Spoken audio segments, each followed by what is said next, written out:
Bonjour, nous allons faire un petit détour aujourd'hui, pas très loin d'ailleurs, mais sur l'Espagne, par l'Espagne. L'Espagne, un des plus grands pays, un des plus vieux États de l'Europe, parce que beaucoup d'États sont très récents. Et nous allons voir quelle est cette évolution d'une Espagne de plus en plus séparatiste, de plus en plus gagnée par le séparatisme, et par d'autres mots, avec une gauche à la tête de ce pays qui est totalement minoritaire, mais qui a réussi à rester en place avec des alliances en faisant des compromissions avec des mouvements séparatistes. Donc on pourrait dire que nous allons traiter le sujet de la généalogie, d'une déliquescence, d'une autodestruction d'un vieil État européen gagné par le séparatisme, l'islamisme, le wokisme le plus extrême, et surtout la haine de soi avec cette volonté de toujours déterrer la hache de guerre entre franquistes, anti-franquistes, et ce détournement de l'attention par les lois mémorielles et les actions mémorielles, la repentance permanente vis-à-vis de la colonisation des Amériques, vis-à-vis de l'expulsion des morts d'Espagne et de la reconquête catholique face à l'invasion arabo-berbère islamique qui a duré maximum 800 ans dans l'extrême sud, mais très peu dans le nord de l'Espagne et pas du tout dans certaines régions de l'extrême nord.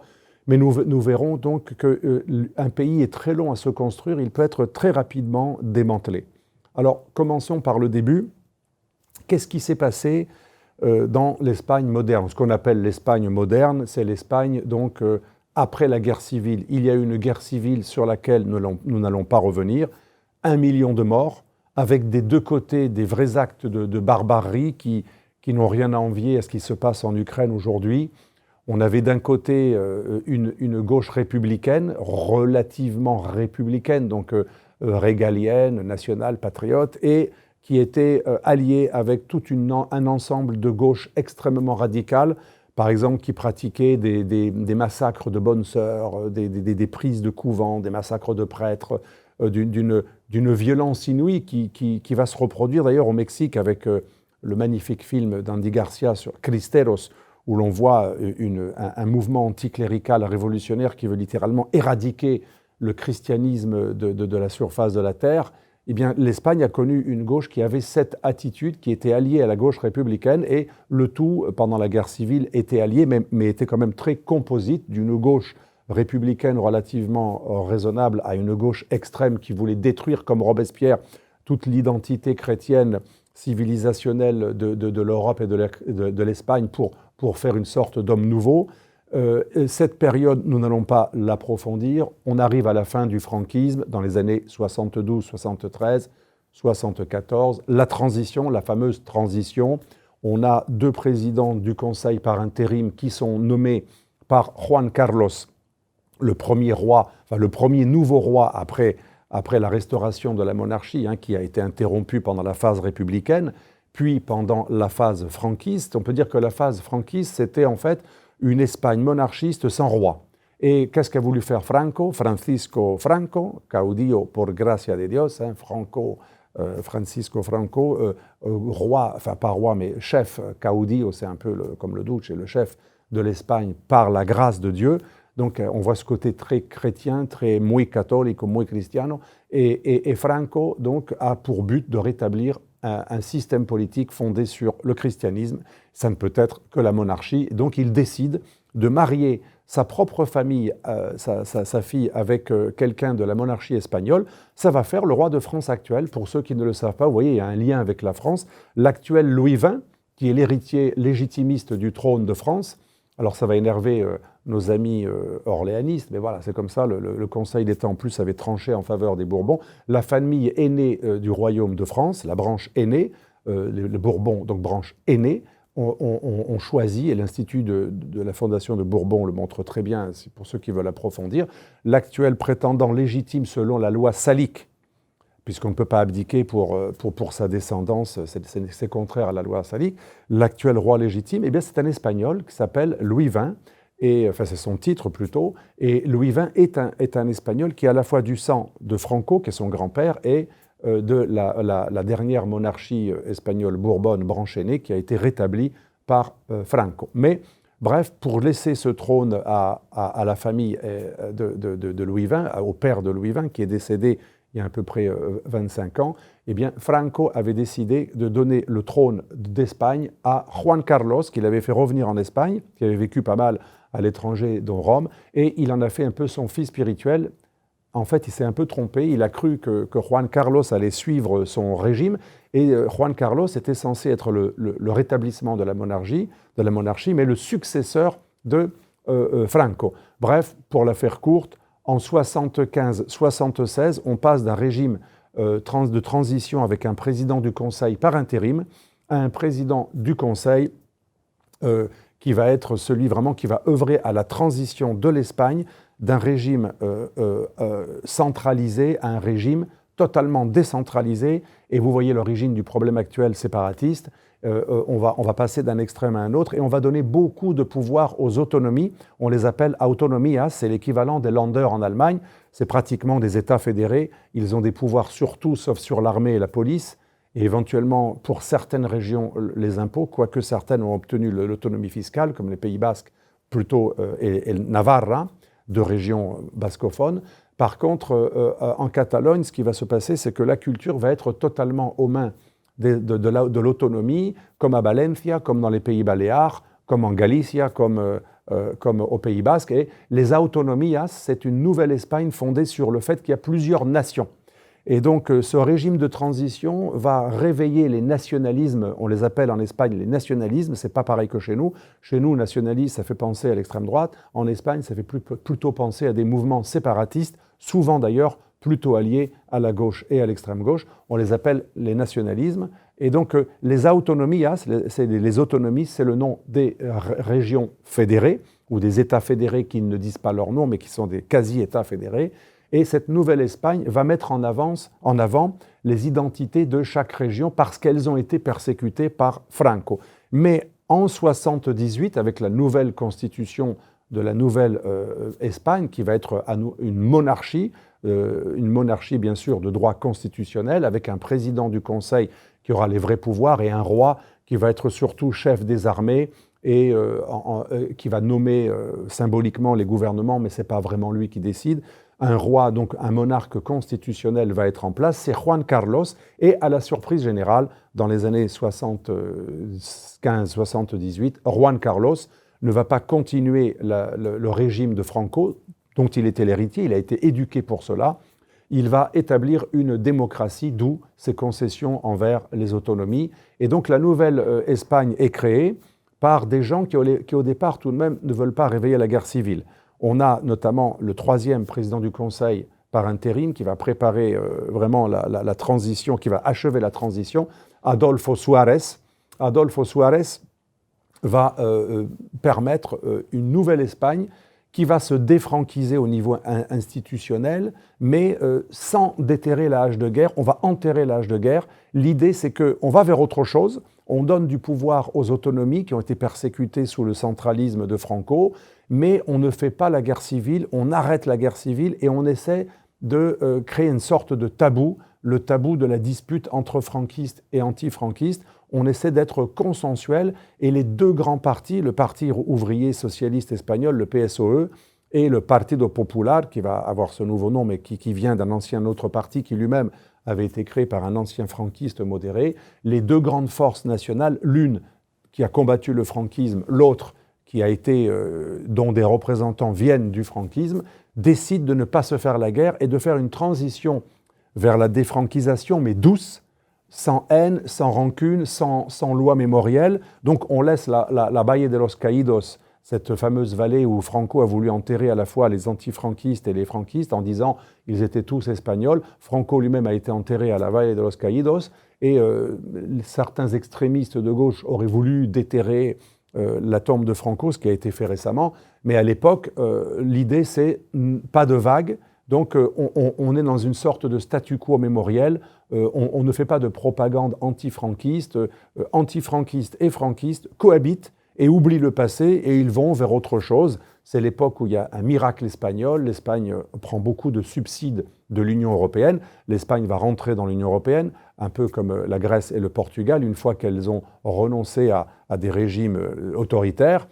Et cette Espagne-là est assez vertueuse, elle ne fait pas la guerre civile, on ne se dispute pas entre franquistes et antifranquistes, et arrive Felipe González en 1982, donc c'est pas très longtemps après la mort de Franco et la fin du franquisme. Felipe González va être le grand leader de la gauche du PSOE, il est andalou. Moi, j'aime beaucoup l'écouter, il est toujours très intéressant, très mesuré. C'est vraiment la gauche modérée républicaine. Il ne veut absolument pas faire de l'antifranquisme primaire. Il n'est pas franquiste, bien entendu, il est plutôt antifranquiste, mais c'est cette gauche qui est encore consensuelle. L'idée, c'est qu'on travaille à la Nouvelle-Espagne, on s'est assez entretué, 1 million de morts, ça suffit, on ne va pas revenir dans ces vieux démons. Entre-temps, tout le monde se rappelle de ce qui s'est passé en Espagne. À un moment, les généraux ont voulu rétablir le franquisme et Juan Carlos, chef des armées, a pris son costume et a fait un geste qui va lui donner une légitimité pendant plusieurs années, alors qu'il a été le disciple de Franco et qu'il était chargé d'être le successeur de Franco. Juan Carlos dit définitivement non à un retour du franquisme et il instaure dans le marbre cette démocratie. Donc droite, gauche et monarque sont d'accord pour une nouvelle Espagne non franquiste, mais qui n'est pas antifranquiste. C'est une sorte de consensus, de processus de transition. González va très bien gérer l'Espagne pendant plusieurs années, et c'est une gauche, quand je le répète, qui est assez consensuelle, qui s'occupe des ouvriers. D'ailleurs, le parti s'appelle Parti socialiste ouvrier espagnol. Cette gauche-là, elle est encore assez populaire, elle est aimée par les ouvriers, et elle va être battue, comme toute alternance, par la droite de M. Aznar. Aznar arrive au pouvoir en 1996, José María Aznar, qui vient du Parti populaire. Vous savez, ce petit monsieur avec la moustache et très très brun, très hidalgo, et qui est connu pour un punch. Je l'ai écouté une fois dans un discours, c'était Sarkozy x 10 au niveau énergétique, il électrisait la salle. Parlait très fort, avec beaucoup d'assurance, avec des propos très très durs sur les terroristes. Et le grand combat de Aznar, ça va être le développement de l'Espagne dans le libéralisme économique et bien sûr la lutte contre le terrorisme de l'ETA qui va mener des campagnes extrêmement radicales sous prétexte d'antifranquisme, sous prétexte que la droite au pouvoir serait de substrat franquiste. L'ETA va mener de nombreuses campagnes terroristes qui vont tuer souvent des innocents. Parfois, même une petite fille, un jour, avait trouvé la mort dans un attentat qui était de plus en plus dénoncé par le Pays Basque lui-même. Et toute une partie de l'Espagne avait dit non à cette dérive terroriste du séparatisme basque, contrairement au séparatisme catalan, qui était beaucoup plus malin, qui lui investissait dans la culture, les radios, les médias, la politique et le monde intellectuel. Et donc, José María Aznar va être l'homme du miracle espagnol qui va continuer l'œuvre de González avec un certain consensualisme. Jusque-là, ça ne se passe pas trop mal. Et qu'est-ce qui va détruire la légitimité de José María Aznar, qui va connaître quand même un règne de 1996 jusqu'à 2004, c'est l'attentat islamiste commis par El-Qaïda à Atocha. Atocha, c'est la gare de Madrid, une des gares de Madrid, où on va avoir le 11M, en espagnol, le 11 mars 2004. Et là, ça va être un traumatisme. C'est l'équivalent du 11 septembre pour les Espagnols. Et d'ailleurs, cet attentat va être revendiqué par le commando Abu Hafez el-Masri, qui va dire que nous avons des vieux comptes à régler avec l'Espagne, que l'Espagne a été islamique et elle doit le revenir. C'est intéressant, la revendication de l'attentat n'était pas du tout la guerre en Irak ou la Palestine, c'était El Andalus, comme vous le savez ou pas. El Andalus, le nom que les Arabes avaient donné à l'Espagne, ne voulait pas dire uniquement Andalousie, l'Andalousie actuelle. C'était toute l'Espagne soumise par le califat islamique qui allait aux frontières de l'Asturie et qui englobait même la Catalogne. Donc une toute petite partie du nord n'était pas envahie, mais pratiquement les 4/5 de l'Espagne étaient dominés par les émirats, les califats, les taïfas. Il y a eu plusieurs périodes, plusieurs régimes différents, mais en gros la présence arabo-berbère islamique va diriger l'Espagne 150 ans dans les parties les moins occupées dans le nord et jusqu'à presque 800 ans à Cordoue. Et donc ça va marquer toute l'histoire de l'Espagne. Et cette présence arabe, qui en fait est plutôt berbère et islamique, cette présence, on dira islamique, de El Andalus, toute l'Espagne islamisée, va être reconquise par des gens qui ont comme idéologie d'État la Reconquista, la reconquête, le nom d'ailleurs qu'a repris pour une raison assez évidente, Éric Zemmour. Le nom de Reconquête vient de là. L'idée, c'est reconquérir le territoire face à un envahisseur réel ou supposé. Et donc, la Reconquista va être l'idéologie vraiment nationale de l'Espagne qui va se former autour des rois très catholiques ou très chrétiens, los reyes muy católicos, avec Isabelle la catholique. Donc voilà, pour faire très court, cette Espagne-là, c'est celle qui va être mise en avant par Francisco Franco. Franco va mettre en avant l'Espagne chrétienne, l'Espagne que les gauchistes espagnols méprisent comme la Espagne des panderetas, l'Espagne d'avant, l'Espagne arriérée, qui aime le flamenco, la corrida, le torero, et qui est très nostalgique de la reconquête contre les moros, qui ne sont pas arabes, en fait c'est les Mauritaniens, c'est les gens du Maroc ou de la Mauritanie, c'est les envahisseurs berbères qui venaient d'Afrique du Nord, qui ont islamisé l'Espagne pendant des années. Et donc, je reviens à mon ONCDM, M. José María Aznar, il incarne un peu cette Espagne-là, fier des rois très chrétiens, très catholiques, et fier de la reconquête. Et il a un deuxième cheval de bataille, la lutte contre le séparatisme basque, qui va faire des attentats qui vont monter beaucoup d'Espagnols contre cette cause, qui au départ était pas forcément mal vue, mais cette cause du séparatisme basque va être discréditée par les attentats basques terroristes. Et en 2004, lorsque Al-Qaïda frappe la gare de Madrid d'Atocha, avec cet attentat horrible, qui va faire de très nombreux morts, eh bien, José María Aznar, qui pourtant avait le vent en poupe, c'était dans l'entre-deux élections, c'était une élection pour le président du Conseil, on était entre deux tours, et normalement, le Partido Popular était gagnant. Aznar ne voulait pas se représenter. Quelques années plus tard, 2-3 ans plus tard, je l'avais interviewé pour Politique Internationale et il m'avait dit qu'il n'avait plus envie de faire président du Conseil, qu'il avait beaucoup plus d'influence avec sa fondation, la FAES, la Fondation de Análisis y Estudios Sociales, c'était la Fondation d'études et d'analyse sociale, c'est une sorte de think tank de droite libérale. Et bref, il n'a pas voulu... Mais en tout cas, son parti était supposé vainqueur, et largement vainqueur, mais pendant l'entre-deux tours, en croyant que ça allait le desservir de reconnaître que c'était un attentat islamiste, il va maintenir bec et ongle, alors que tout montre que c'est un attentat islamiste, il va dire « ce sont les Basques ». Ce sont les Basques qui ont fait l'attentat d'Atocha, alors que tout le monde voit bien, les services secrets, les médias, les États-Unis, la CIA, tout le monde dit tout de suite, il y a une revendication d'ailleurs, que c'est un attentat typiquement islamiste, un attentat aveugle de masse qui va tuer 200 personnes, qui n'a rien à voir avec les attentats classiques de l'ETA, qui tuent parfois des innocents, mais qui sont beaucoup plus ciblés. Et contre toute évidence, il va maintenir bec et ongle, c'est les terroristes basques.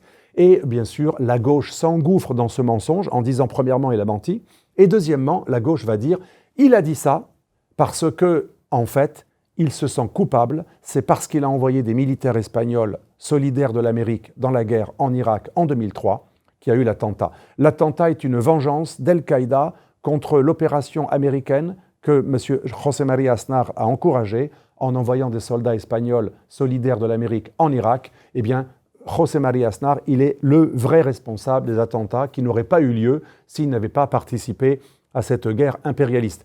C'est quand même de la manipulation, puisque quand on sait à quel point le régime de Saddam Hussein en Irak et Al-Qaïda se détestaient, mais plus que détestaient, à un moment, Al-Qaïda s'était même présenté entre les deux guerres en Irak. Al-Qaïda s'était proposé pour participer à la destruction du régime de Saddam Hussein, qui était le pire ennemi d'Al-Qaïda. Mais la gauche espagnole, très tiers-mondiste, mélange tout. En gros, quand un attentat islamiste est perpétré, ce serait la vengeance d'un dictateur anti-islamiste qui est assez aberrant. Mais en tout cas, ça a pris, la sauce a pris, et c'est la première fois que Al-Qaïda, en quelques heures, a fait littéralement basculer les élections, parce que Al-Qaïda a joué, bien sûr, sur cette corde très sensible, et il y a eu des communications de leaders islamistes qui ont dit c'est la faute de Aznar si nous avons perpétré cet attentat, alors que la première revendication, c'était une revendication impérialiste. Nous avons frappé l'Espagne, qui doit redevenir le califat islamique. Voyant que ça prenait, bien entendu, les forces islamistes radicales, terroristes ou politiques se sont empressées de faire le lien entre les deux. Et la gauche espagnole a gagné les élections au second tour. Et c'est là qu'arrive un homme qui s'appelle Zapatero. Zapatero, pour la petite histoire, qui de lui-même a dit un jour, d'une manière assez honnête, il faut reconnaître, il a dit « Si moi-même, qui suis vraiment insignifiant. Si je peux être président du Conseil espagnol, n'importe qui peut l'être. Et là, il faut avouer qu'il a eu un éclair de lucidité parce qu'on a rarement vu un président du Conseil espagnol, regardez des vidéos sur lui, vous allez voir des déclarations, on a rarement vu une telle vacuité quand on voit le charisme, l'humanité, la profondeur de vue, la responsabilité de Felipe González, donc le premier ministre espagnol de gauche. Et quand on le compare avec Zapatero, c'est un abîme. C'est une chute verticale, c'est la chute dans un ravin d'un point de vue moral, d'un point de vue historique, d'un point de vue esthétique, d'un point de vue idéologique, d'un point de vue même culturel. Et qu'est-ce que va faire Zapatero, qui dit de lui-même qu'il est très très très moyen? En tant que moyen, eh bien justement, il va se dire on va faire ce qu'il y a de plus facile pour quelqu'un de moyen. Il comprend que comme la gauche a gagné que grâce à cette erreur de Aznar, parce que la droite était vraiment donnée largement vainqueur, il a compris que la gauche a perdu une grande partie des ouvriers qui vont, et là ça nous ramène à la situation française, beaucoup des ouvriers espagnols, eh bien, ils votent de plus en plus pour la droite.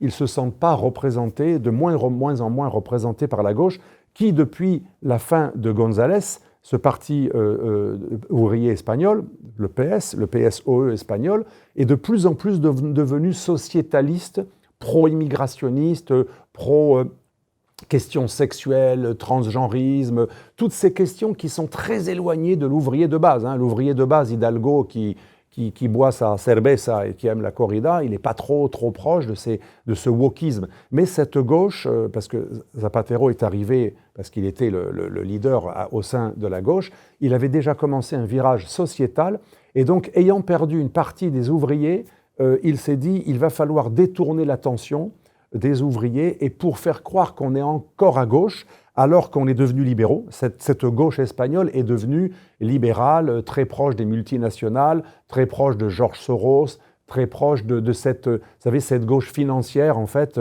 avec des consortiums qui ont pris la main sur les médias, énormément de liens avec le grand capital et les grandes multinationales américaines, mais aussi espagnoles, les grands groupes, au détriment des petits commerçants de plus en plus taxés. Eh bien, il s'est dit, pour faire croire qu'on est encore à gauche, on va surfer sur la cause palestinienne, on va surfer sur la cause séparatiste, on va faire de la démagogie pro-catalan en disant que les Catalans ont été persécutés par Franco, il va falloir venger tout ça, il va falloir un jour déterrer la tombe de Franco dans la vallée de los Caídos, il va falloir supprimer des rues qui ont encore des noms de ministres de Franco, il va falloir éradiquer le néo-franquisme qui est encore très présent dans la société espagnole au sein de la droite et de la monarchie. Il va falloir peut-être aussi discréditer cette monarchie qui est arrivée grâce à Franco. C'est lui qui donne cette idée de détourner l'attention de la gauche en faisant croire qu'on est à gauche par les thèmes séparatistes, immigrationnistes et sexuels.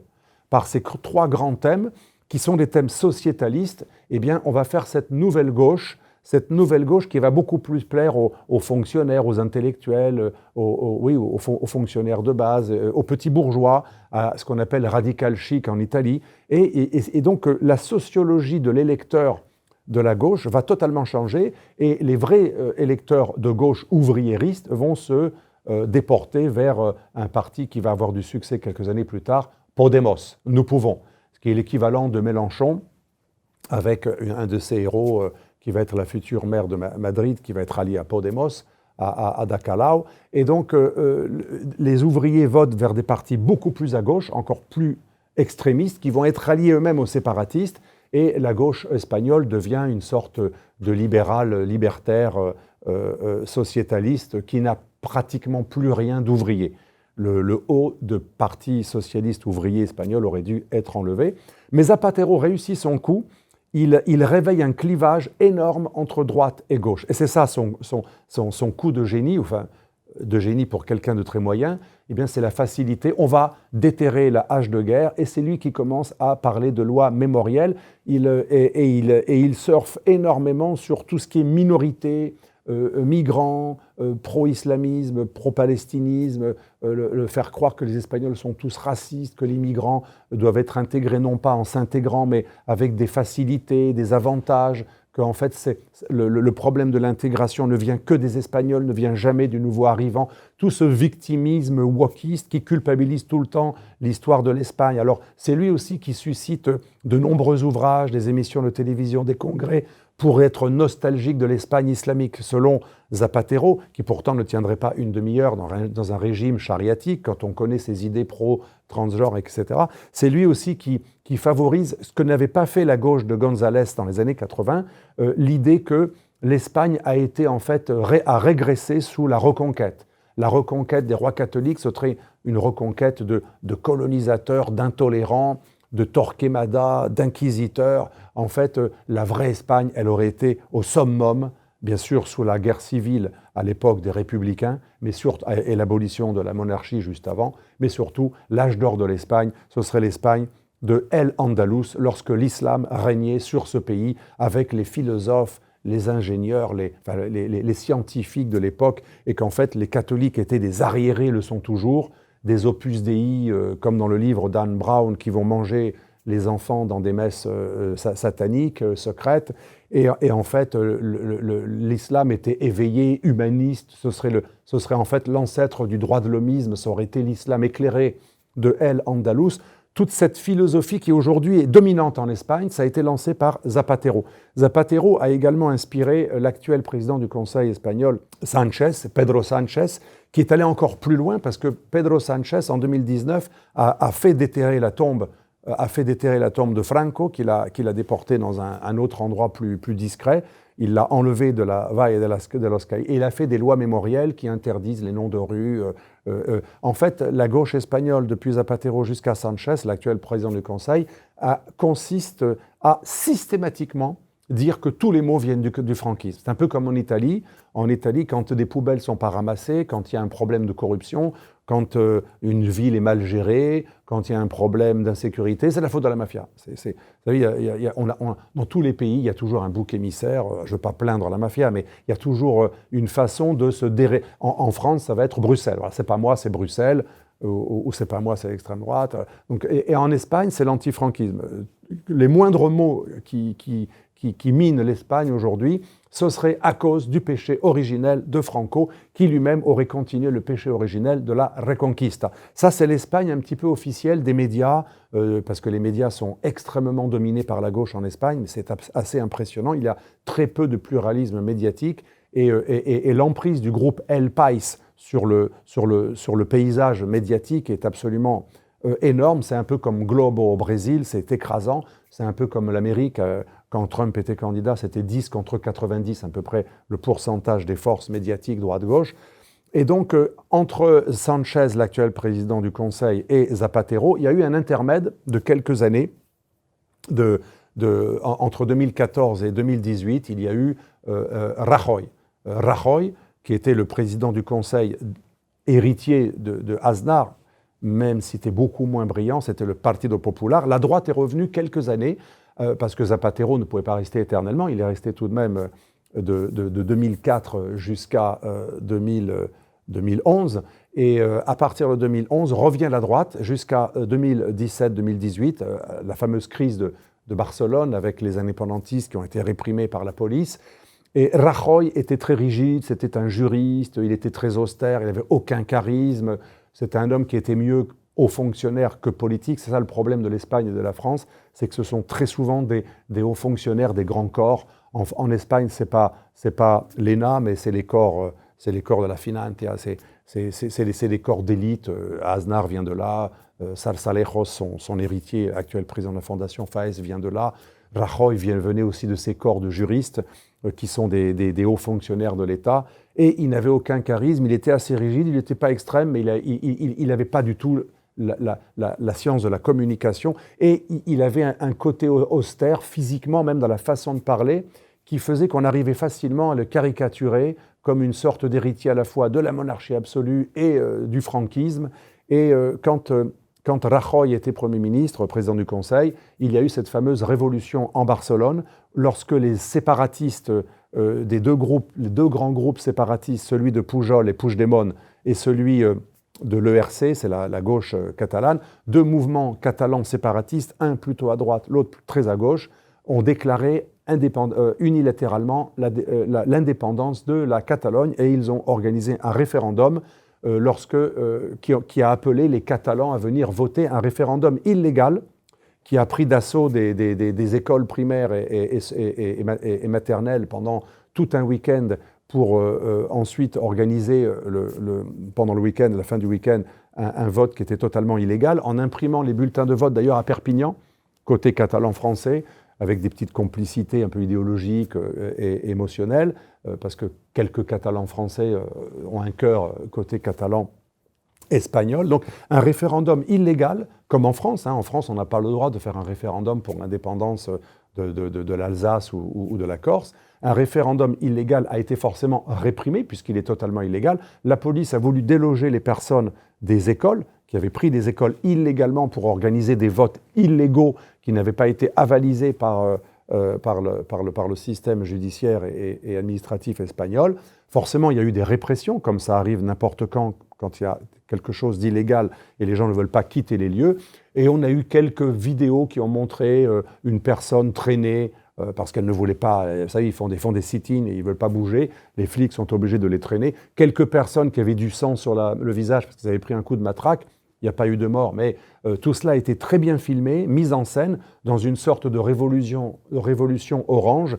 Et la gauche de Pedro Sánchez a saisi l'opportunité pour diaboliser de manière définitive le Partido Popular espagnol. En plus, il y avait des histoires de corruption à Valencia, avec le Partido Popular de Valencia. Et donc, sur fond de lutte contre la corruption et de critique de la répression fasciste, franquiste, néo-franquiste, d'une révolution démocratique qui aurait été réprimée par des horribles militants d'extrême droite. En fait, le Partido Popular n'est pas d'extrême droite, mais on a dit qu'ils étaient des sortes de néo-franquistes et qu'ils réprimaient la Catalogne, parce que pendant la guerre civile espagnole, la Catalogne était bombardée, réprimée par Franco, donc des parallélismes absolument pas valables, où on fait croire qu'on est anti-franquiste alors qu'il n'y a plus de franquisme. Ce que j'appelle l'anti-franquisme sans Franco, ça a fonctionné et ça a fait venir au pouvoir une gauche radicale alliée d'un nouveau Zapatero, mais beaucoup plus brillant, peut-être pas plus cultivé, mais beaucoup plus brillant, en plus avec un physique d'acteur, on peut montrer sa photo, on dirait un acteur de Hollywood, très bel homme, grand, costaud, belle gueule, une sorte de Cary Grant espagnol. Et là, une commerçante espagnole me disait récemment, déjà il a eu le vote de pratiquement toutes les femmes, alors ça paraît caricatural, mais en politique, le physique peut compter, surtout quand on a un spécimen de ce genre. C'est assez rare un homme politique qui a un physique d'acteur hollywoodien à ce point. Et donc il va réussir sur la com, sur son physique, sur son sourire, sur son côté très charismatique, contrairement à Zapatero qui n'avait aucun charisme. Et il va aller plus loin que Zapatero et il va déterrer l'âge de guerre et il va réveiller un antifranquisme combattant, omniprésent dans tous ses discours, dans des lois, dans des mesures administratives, dans des émissions de télévision, dans des débats. C'est omniprésent, alors que sous la gauche de González, on ne pratiquait pas cette mesure. La gauche de González s'empêchait elle-même de faire de l'antifranquisme sans Franco. Et lui, il va faire de l'antifranquisme sans Franco, et jusqu'à ce que beaucoup de gens croient vraiment qu'il y a un péril franquiste, alors que l'Espagne est de moins en moins franquiste, et la droite espagnole du PP est de moins en moins ouvertement franquiste par rapport aux années 80. Bref, ça va marcher, mais comme il est très minoritaire, puisque le Partido Popular, après 2018, le Partido Popular est majoritaire, depuis les années 2019 plutôt, le parti de droite classique est majoritaire en tant que premier parti, un peu comme le RN, premier parti en France, mais il n'a pas la possibilité de s'allier avec d'autres partis. Ciudadanos a baissé, le parti Vox, qui est la droite dure espagnole, il n'ose pas s'allier avec elle, même si le Vox monte tout le temps. Et donc Sánchez va réussir le tour de passe-passe de rester au pouvoir depuis 2018-2019 jusqu'à probablement 2027, grâce à des petits partis séparatistes galicéens, baléares, catalans et bien sûr basques, des petits partis pivots, et surtout la gauche radicale, ça va être Podemos au début et ça va être Sumar ensuite. C'est la plus grande coalition de plein de partis de gauche et d'extrême gauche. Sumar, c'est les néo-mélanchonistes espagnols qui adorent le Venezuela, qui sont très liés à Cuba. Vous voyez le genre d'idéologie, c'est vraiment la gauche radicale. Et le lien entre cette gauche espagnole bourgeoise de M. Sanchez et l'extrême gauche de Sumar, ça va être le séparatisme, le pro-immigrationnisme, le wokisme extrême. Alors pour vous, quand je vous dis extrême, je n'exagère pas. Pour vous donner un exemple, une de mes amies écrivaines espagnole de Valencia, de l'Université Menéndez y Pelayo, issue du Parti socialiste, me disait récemment qu'elle avait quitté la gauche à cette époque parce qu'en tant que mère de famille, elle n'avait pas compris que la gauche a fait adopter une loi qui paraît folle, même en France, une loi qui permet de condamner des parents qui refusent qu'un enfant mineur de plus de, je crois, c'est plus de 10 ans, veuille aller dans ce qu'on appelle une transition sexuelle, donc un changement de sexe. Donc des lois quand même sociétales, j'allais dire entre guillemets, très en avance par rapport à tout le reste de l'Europe. Ça, c'est la gauche de Sanchez. Comme il a compris que les ouvriers un peu rustres, l'ouvrier Hidalgo de base ne va pas voter pour ce genre de parti, il attire la petite bourgeoisie, il attire les fonctionnaires et il attire tous ceux qui ont une revanche à prendre contre le franquisme et toutes ces forces extrêmement hétéroclites de gauche, d'extrême gauche, séparatistes. Et il va réussir à former des gouvernements alors que son parti n'est pas majoritaire. Nous sommes en 2025, il est toujours là et il va probablement rester jusqu'à 2027. Voilà. Pour conclure, cette Espagne qui est née, cette nouvelle Espagne qui est née dans une volonté d'oublier la guerre civile, dans une volonté de réparer les drames de la guerre civile qui avait persécuté les séparatistes en donnant plus de pouvoir aux régions, ce qui partait d'un sentiment pourquoi pas, mais en France, la tradition monarchiste est plutôt pour l'autonomie des régions, en tout cas une valorisation des régions, un anti-jacobinisme, un anti-centralisme. Cette Espagne qui a donné des pouvoirs culturels importants aux régions, qu'on appelle Generalitat à Valencia, au Pays Baléares, et en Catalogne, Generalitat, ailleurs c'est un autre nom. En gros, la Generalitat, c'est la région, c'est comme le Landers, c'est plus qu'une région, c'est un quasi-État fédéré. Eh bien, le problème, c'est qu'entre-temps, vous savez, quand on donne ça, souvent, on vous prend ça, ces autonomias ont demandé toujours plus de pouvoir, toujours plus d'autonomie. Certains ont obtenu l'autonomie fiscale, d'autres, comme les Catalans, ont obtenu un contrôle total sur les esprits, avec les écoles, les radios et les télévisions, qui endoctrinent littéralement les jeunes. Pour vous donner un exemple, il y a très très peu d'écoles espagnoles à Barcelone, et je connais plusieurs familles qui étaient catalans, mais pro-espagnols, qui ont quitté Barcelone pour émigrer à Madrid parce qu'ils ne supportaient plus l'endoctrinement de leurs enfants dans l'école du quartier qui était entièrement en catalan, à tel point qu'aujourd'hui la langue espagnole est persécutée à Valencia, dans les Pays Baléares, ou en Catalogne ou dans d'autres provinces qui ont une forte autonomie culturelle. La langue espagnole est interdite dans les mairies, les administrations. Je connais quelqu'un de l'administration de Valencia, par exemple, la Generalitat de Valencia. Eh bien, il me dit, je n'ai pas le droit d'utiliser la langue espagnole dans mon travail, je ne peux utiliser que le valenciano, qui est une sorte de catalan qui ne s'appelle pas catalan.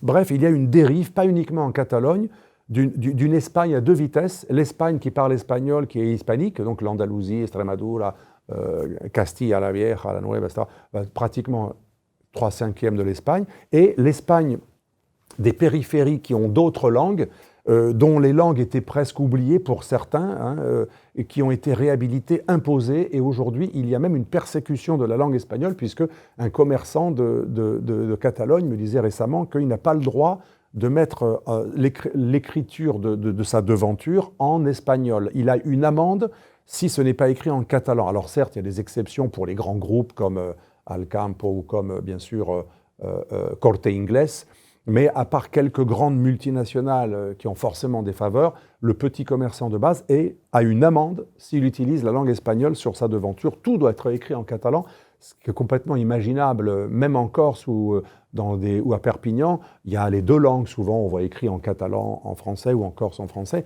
mais là c'est carrément du monolinguisme. Et dans les écoles c'est pareil, c'est quelques heures d'espagnol et tout en catalan, avec en plus un endoctrinement extrêmement puissant dans la haine de l'Espagne. Pour vous donner un exemple, quand on a transformé les arènes de Barcelone en un grand supermarché avec plein de McDo et de magasins, une sorte d'énorme mall, Un de mes amis d'origine andalouse, mais qui habitait là, est venu manifester avec d'autres pour le maintien de la corrida, puisque c'était une arène où il y avait une corrida, j'y étais allé d'ailleurs, et les catalanistes disaient que la corrida c'est l'Espagne c'est le franquisme, il faut interdire la corrida, parce que la corrida c'est trop Hidalgo, c'est pas dans l'identité catalane, il faut supprimer les corridas. Eh bien, il avait été agressé physiquement par des gens qui lui disaient « Hidalgo, Espagnolito, avec ta corrida, dégage. Nous, la corrida, on veut bannir la corrida. » Donc, il y a tout un mouvement, si vous voulez, de séparatisme en Espagne qui a fait que certaines régions ont été prises d'assaut culturellement par l'entrisme, la formation, le lavage de cerveau, par des minorités actives qui étaient des minorités en 1990, quand mon épouse étudiait à Barcelone, quand elle était jeune, il y avait 20% à peu près de personnes qui étaient pour le séparatisme et ce monolinguisme. Et aujourd'hui, c'est, par rapport aux gens qui votent, c'est plus de 50%. C'est-à-dire que ceux qui sont pour le monolinguisme, imposer le catalan, et non pas deux langues, mais imposer le catalan, sont passés de 20% à 50%. Quand il y a des votes nationaux, mais quand il y a un référendum où seuls les indépendantistes votent, là c'est 90%. Mais quand ce sont des élections nationales, plus de 50% aujourd'hui, ou au moins 50%, est pour un processus d'indépendance. Alors ça s'est calmé récemment parce que Sanchez a fait des marchés, des marchandages avec les mouvements séparatistes pour un petit peu retarder l'échéance. Il leur a donné des prérogatives supplémentaires en échange de remettre à plus tard des référendums sur l'indépendance. Mais pour conclure, l'Espagne est dans une dérive d'autodestruction. Elle est en avance sur le wokisme le plus extrême, sur l'immigrationnisme. Pour vous donner un exemple, les renseignements antiterroristes et contre-espionnage de Madrid que j'avais rencontrés se plaignaient que quand il y a eu l'attentat, pas le premier de 2004, mais celui de 2017 à Cambrils et à Barcelona, avec une quinzaine de morts, là aussi revendiqués par des gens qui disent que l'Espagne doit redevenir un califat, eh bien, il me disait que les services espagnols de Madrid avertissaient les Catalans, parce que les Catalans ont également une police à eux, Mossos de Esquadra, c'est une police locale, ils les avertissaient, attention, il y a des imams qui sont très proches de l'adjoint au maire de Barcelone. Ada Colau avait comme adjoint un avocat qui était l'avocat de nombreux militants islamistes, y compris pro-terroristes. Et les autorités de Madrid avaient averti depuis très longtemps les Mossos de Esquadra et l'administration ainsi que la mairie, donc la Generalitat plus la mairie, attention, il y a des imams extrêmement radicaux que l'on suspecte de lien avec le terrorisme, qui pourraient préparer des cellules qui, dans la montagne, vers Cambrils ou en ville, ont de véritables poches. Et il faudrait arrêter de donner des subventions aux frères musulmans ou à certains groupes pakistanais ou à certains groupes autres de différentes tendances. Il faut arrêter de financer certains groupes qui ont des liens assez étroits avec des groupes plus radicaux. Et il me disait, ce fonctionnaire du renseignement espagnol, que jamais les autorités catalanes écoutaient les avertissements de la Guardia Civile et du service antiterroriste et anti-espionnage, contre-espionnage de Madrid, qu'il y avait une sorte de rejet tel du régalien madrilène, assimilé à Franco, à la monarchie, ONI, parce que la monarchie est détestée, parce que la monarchie a été rétablie par Franco. Donc les séparatistes catalans diabolisent à la fois le monarque et le Partido Popular. Et donc l'Espagne est dans une véritable dérive de fragmentation. Et pour conclure, les séparatistes catalans sont très intelligents, n'ayant pas pratiqué le terrorisme. Contrairement aux séparatistes basques, pendant des années, les Basques séparatistes étaient très liés au mouvement terroriste, puisque le parti le plus important séparatiste politique était la branche politique d'un mouvement terroriste. En Catalogne, il n'y a pas eu d'actes terroristes après la mort de Franco. Il y a eu un investissement dans le métapolitique, dans le culturel, le combat culturel, la culture camp. C'était beaucoup plus malin, puisque les Catalans séparatistes sont passés, je le disais, de 20% à 50% de part du marché, entre guillemets, mais surtout au niveau de la société, ils ont recatalanisé toute la jeunesse. La jeunesse parle catalan, même les fils d'Espagnols, andalous, il y a eu une recatalanisation extrêmement efficace et ça a donné des idées aux valencianos qui sont très proches, même s'ils disent qu'ils ne sont pas catalans, ils parlent une langue qui est comme le catalan puisque les manuels scolaires des premières universités et écoles à Valencia venaient de Catalogne, et il y a maintenant une catalanisation de Valencia où il commence à y avoir des groupes qui revendiquent un monoculturisme, c'est-à-dire bannir l'espagnol ou la réduire à sa plus simple expression, quelques heures de cours par semaine. Et je connais quelqu'un à Valencia qui me disait « Mon enfant ne parle pas bien espagnol puisque maintenant, dans les écoles des quartiers, il y a une domination de cette philosophie qui vient de l'exemple catalan de recatalaniser ou plutôt de rebalencianiser. Et on a des jeunes qui parlent mal l'espagnol puisqu'il y a non plus un bilinguisme, mais un monolinguisme, puisque c'est une suprématie de la langue locale par rapport à la langue nationale espagnole. Le même phénomène s'observe dans les pays baléares, les Baléares.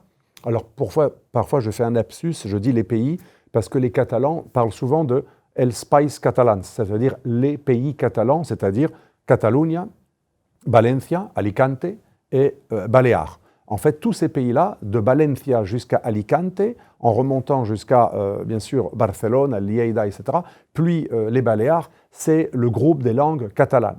Et donc l'idée des Catalans, et ils ont dressé des cartes, c'est de détruire l'Espagne en favorisant partout des mouvements nationaux à Madrid qui seraient favorables aux séparatistes, d'où le fait que ces mouvements séparatistes sont alliés à la gauche maintenant, même si dans le passé ils avaient parfois été alliés à la droite, mais ils sont alliés au parti qui leur donne le plus de concessions. Et l'idée, c'est d'un jour de faire au moins 2 Espagnes, ou 3, les Basques d'un côté, les Catalans qui réussiraient à catalaniser les Pays Basques, les Pays Baléares, et les pays valencéens, donc Valence, Alicante. Et l'idée, ce serait de faire un jour une sorte de rattachement des Baléares, Valencia, Alicante et pays catalans. Et tout ça, ce serait Els Païs Catalans, les pays catalans, de culture catalane. Donc c'est quand même une côte assez importante qui va du nord-est de l'Espagne, donc du nord de Barcelone, jusqu'au sud de la région d'Alicante et jusqu'à Alcoy exactement. C'est le dernier village où on parle une langue un peu valenciane. C'est juste avant Murcia, donc c'est presque le sud, en incluant les Baléares. Donc toute la partie est et nord-est jusqu'au début du sud serait toute une partie dont l'Espagne serait amputée et qui deviendrait les pays catalans, une sorte de confédération de pays catalophones, même si les Baléares et Valencia disent que ça ne s'appelle pas catalan, c'est quand même la même langue de base, c'est la même origine, c'est la même grammaire, c'est exactement la même langue, sauf qu'il y a des petites variantes dialectales locales. Voilà. Bref, ce qu'est en train de permettre aujourd'hui l'actuel président du Conseil espagnol, c'est un véritable démantèlement de l'Espagne. Et il n'est même pas catalaniste. Il n'est ni catalan, ni basque, ni baléare, ni valenciano. C'est un bon espagnol de Madrid, mais son idée, c'est de rester au pouvoir. Si pour rester au pouvoir, je dois brader l'Espagne, faire des concessions aux indépendantistes, et ça n'arrivera pas sous mon règne, ça arrivera après. Je leur ai dit, on va ramener à plus tard ce référendum sur l'indépendance. Eh bien aujourd'hui, l'alliance entre Sanchez, l'extrême gauche la plus anti-radicale, qui par anti-franquisme veut démanteler l'Espagne, d'où l'alliance avec les séparatistes qui eux-mêmes veulent démanteler l'Espagne. Aujourd'hui, on a à la tête de l'Espagne des gens qui veulent la fin de l'Espagne telle qu'on l'a connue. Donc vous verrez, l'Espagne a mis des siècles à se construire, toute la reconquête. Elle a mis 8 siècles à s'édifier, parce qu'en fait, l'Espagne s'est édifiée pendant la reconquête, et elle est née à l'issue de la reconquête, comme le Portugal. Le Portugal est né dans le cadre de la reconquête contre les morts. L'Espagne a mis des siècles, presque 1000 ans à se construire. Eh bien, elle aura mis une quarantaine d'années à se déconstruire, puisqu'aujourd'hui, l'Espagne est durablement déconstruite. Quand vous parlez à des Catalans, la majorité des Catalans aujourd'hui ne se sentent plus espagnols. Ils rêveraient d'avoir un passeport qui ne soit pas espagnol. Et un des hommes politiques les plus populaires en Catalogne, qui a été exilé, le fameux Puigdemont, il est très populaire quand il dit dans des médias « Je rêve de déchirer ma carte d'identité espagnole et d'avoir un passeport catalan ». Ça, c'est le résultat de à peine 40 ans de travail de sape et sur fond de loi mémorielle, en diabolisant le franquisme et l'Espagne catholique et unitaire de Franco, assimilée au fascisme, donc au nazisme, donc au mal absolu. Eh bien, c'est logique, c'est QFD. Si l'Espagne du mal, c'était l'Espagne de Franco égale Hitler, égale Mussolini, égale donc presque Shoah, alors qu'en fait Franco n'a pas du tout participé à la Shoah, il a même protégé les Juifs espagnols, enfin, ceux qui étaient d'origine juive, qu'on appelle les Maranes. Il avait dit à Hitler, chez moi, les Juifs, c'est les catholiques. Sous-entendu, ce qui reste de judaïté en Espagne, c'est les anciens juifs devenus catholiques qu'on appelle les maranes, et vous n'y toucherez pas. Donc alors que l'Espagne n'a pas du tout participé à la Shoah, et que Franco avait refusé de faire partie des forces de l'Axe, il avait accepté quelques armes, le malheureux épisode de Guernica, mais Franco avait résisté à Hitler. Il n'était pas passé dans les forces de l'Axe, il n'était pas dans l'alliance formelle. D'ailleurs, Hitler avait dit, ce type, il m'a donné des sueurs froides, je n'ai pas réussi à le convaincre, et il ne pouvait pas aller sur un front, il ne pouvait pas l'attaquer non plus. Donc Franco était resté neutre, et ensuite il s'était même rapproché des Américains. Franco avait accepté les premières bases d'ailleurs de l'OTAN en Espagne. Donc ce n'était pas du tout le Franco que l'on croit, hein. Il a été beaucoup plus complexe, puis il y a eu plusieurs phases du franquisme. Donc bien que l'histoire soit beaucoup plus compliquée, aujourd'hui, la gauche espagnole règne dans un délire, un ressentiment. Elle entretient un ressentiment d'un anti-franquisme sans Franco qui est extrêmement préjudiciable. Pourquoi ? Parce que, et là c'est ma conclusion réelle, quand vous dites que l'Espagne c'est Franco, on sait qu'il n'y a pas de franquisme en Espagne, on sait qu'il n'y a plus de franquistes, il n'y a plus de mouvement franquiste, et même Vox, c'est les anciens du PP, du Partido Popular, ce n'est pas des franquistes purs et durs, c'est les populistes. Quand il n'y a plus de franquisme en Espagne, comment on fait pour faire du franquisme sans Franco ?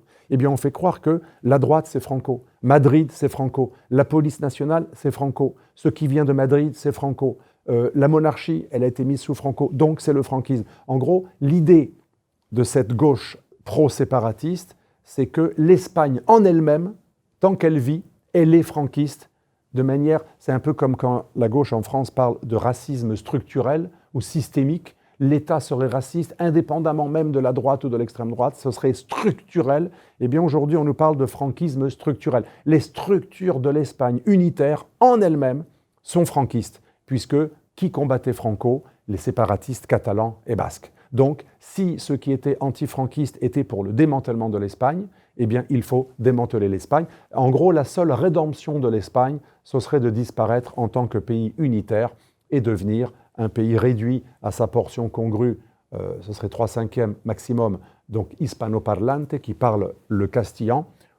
Même les Andalous parlent le castillan, même s'ils ont un accent fort. Et tous ceux qui ont des langues nationales au sens régional différentes, gallegos, donc la Galicie, bien entendu certaines zones celtiques, bien entendu Valencia, Alicante, Catalunya et Baléares, toutes ces régions devraient devenir des nations et l'Espagne devrait disparaître. Et ce serait la seule façon pour l'Espagne d'expier ses péchés puisqu'elle serait structurellement franquiste. Voilà, nous avons vu la généalogie d'une autodestruction d'une des plus vieilles nations d'Espagne qui, je pense, dans quelques dizaines d'années, ne sera plus celle que l'on a connue. Au minimum, il y aura une transformation du côté des pays catalans et au maximum, peut-être un démantèlement encore plus général.